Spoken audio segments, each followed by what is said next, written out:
Je laisserai Amélie compléter. Oui, donc ça tombe bien puisque je suis agricultrice et que je chasse, je piège.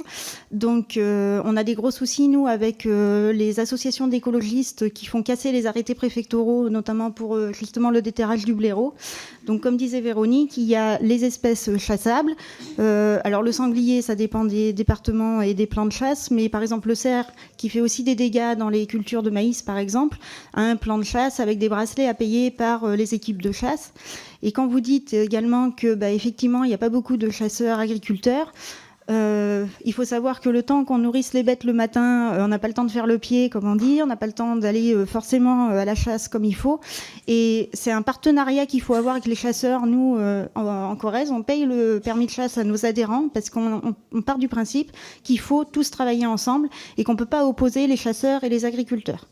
Donc, c'est vrai que c'est un vaste sujet parce que ça crée des tensions localement. Nous, quand on paye une mise en culture avec du maïs, par exemple, et que c'est ravagé par le blaireau et qu'on ne peut rien faire, ça crée des tensions avec nos amis écologistes. Donc, soit on envoie la facture à ces associations ou essayer de sensibiliser le groupe écologiste de l'Assemblée nationale. On est tout à fait enclin à les inviter sur nos exploitations pour leur expliquer le fonctionnement. Il ne s'agit pas de tout... d'éradiquer le blaireau, par exemple, mais de le réguler. Parce qu'on parlait de la tuberculose tout à l'heure, ça véhicule aussi des maladies.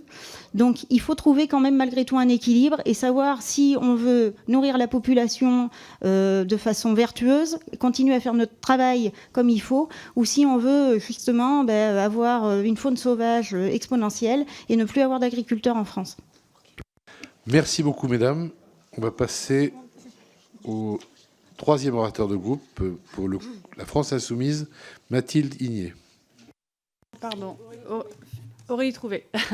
Merci, Monsieur le Président, Mesdames les présidentes, vice-présidentes de la coordination rurale. D'abord, nous partageons vos inquiétudes. Les agriculteurs subissent les dégâts d'une libéralisation inédite de tous les marchés agricoles, jamais remise en cause depuis 30 ans et qui est approfondie depuis 7 ans sous les gouvernements Macron.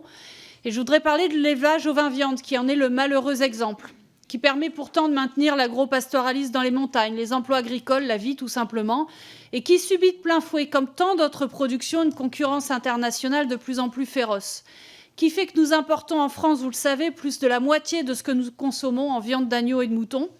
Le nombre d'exploitations ovines a chuté de 65% en 20 ans, et c'est de pire en pire.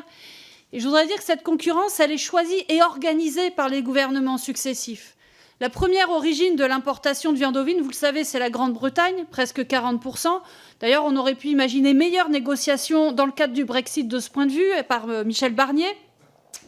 Et il y a ensuite le choix d'Emmanuel Macron de signer l'accord de libre-échange entre la Nouvelle-Zélande et l'Union européenne l'année dernière.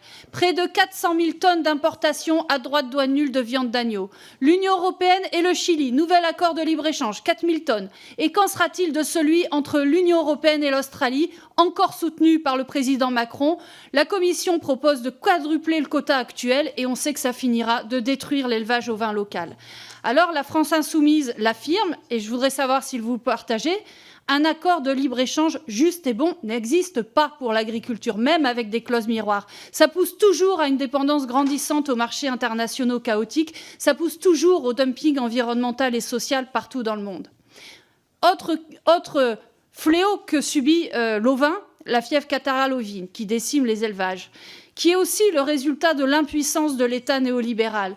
Quand les épizooties s'enchaînent, la réaction du gouvernement est dramatiquement insuffisante et tardive.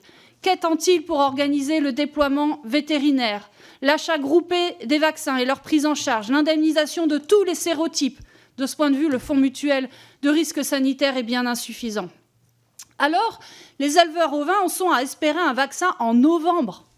Mais on est où? On est dans un pays du tiers-monde. On n'est même plus capable de produire le vaccin en France. On est obligé de s'approvisionner en Espagne, qui logiquement va livrer ses éleveurs en priorité. Qu'est-ce qu'on attend pour planifier une production adéquate de vaccins en France face aux crises sanitaires qui vont se développer?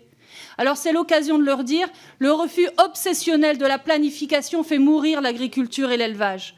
Et dans les propos de la nouvelle ministre de l'Agriculture, rien qui laisse augurer d'une quelconque remise en cause de tout ça.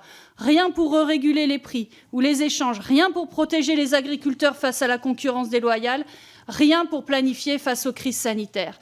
Pire, les éléments du budget 2025 indiquent des coupes budgétaires massives de l'ordre de 8%. Alors, il ne faudra pas s'étonner si la colère des agriculteurs monte ces prochaines semaines. Et, je le dis, nous les soutenons déjà. Madame la présidente. Alors, on est d'accord sur les accords de libre-échange, on est d'accord sur le déclin de la production ovine. Un mot quand même pour l'agrivoltaïsme qu'on pourra développer tout à l'heure, mais qui pour nous semble une solution pour relancer le secteur ovin. Mais par contre, je reviendrai sur ce qui a été décidé au niveau européen. C'est la création d'une force de contrôle sur la concurrence déloyale en agriculture avec la mise en place d'un service d'audit sanitaire et agricole intra- et extra-européen. Donc je pense que c'est un dossier à suivre. Merci. Donc nous passons